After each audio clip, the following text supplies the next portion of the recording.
exactly. So, what do you think about that?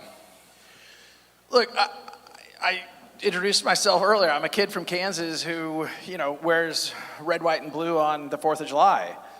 The United States, look, I'm sure this is probably being streamed and recorded, but I'll do something I rarely do. Disclaimer. I rarely do this when I'm being recorded. The United States is fucked. It's just like, I see what is happening, and it makes me sad. Because, in 1996, the United States government passed some laws and regulations that allowed investors and allowed entrepreneurs to build technology and build companies in the internet as we know it, the internet of information, that changed really from a geopolitical way the United States as the center of the internet as we know it. And the United States did things strategically that allowed that to grow and foster. Al Gore invented the internet, we've all heard it. Look, I think we're all here because we probably believe there is a new, whatever you want to call it, Web3, lots of people call it different things. We all believe.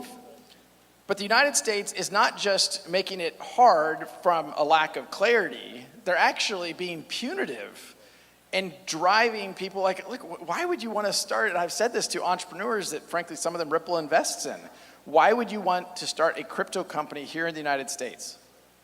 I would say don't do it. You have clear regulatory frameworks in the UK, in Switzerland, in Japan, in Singapore. By the way, I'm not talking about, the Isle of Man and, I'm sorry if I'm insulting someone. These are G20 markets that have clear regulatory frameworks. And, the narrative that happens in Washington, D.C. right now is crypto is the Wild West. Ripple's a regulated company. Forget the SEC lawsuit. We were regulated before then. It's just the idea that it's the Wild West it's just not true. And I think that narrative, actually I think today there's congressional hearings going on, probably right now as we speak. There's CEOs of various crypto companies in front of Congress with questions that you just have a lot of people that don't understand. And going back to your core question here, the fact that 19 of 20 of the leading tokens protocols are non-US based is sad. Now, I would also point out just loosely that XRP is not US based, and Ripple is a US based company.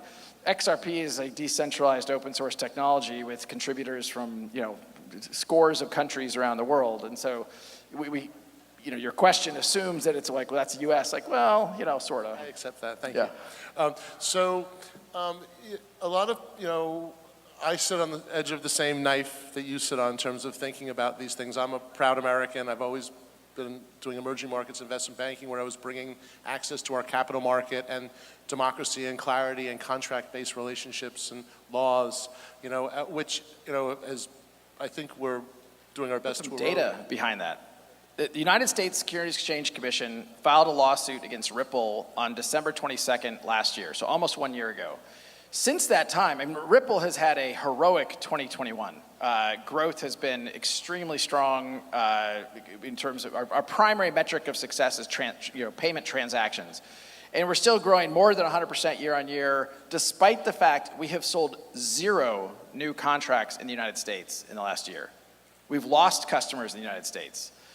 So, but my view is that as long as the US, XRP basically doesn't trade in the United States. Ripple, we sell enterprise blockchain despite all the things we do to be regulatorily, compliant. US companies are look, we're going to wait. We're going to wait and see what happens. Now, the good news is when we go and talk to banks and financial institutions around the world, they don't care. I was in the Middle East a few weeks ago, certainly in the UK, a couple, those customers, they're just, hey, does it add value? Is it decreasing my cost? Is it improving the product experience for my customers? They are happy people, and they are signing up, and we've signed scores of contracts this year, 2021. And it's been a great year, but 0 contracts in the United States. Interesting. All right.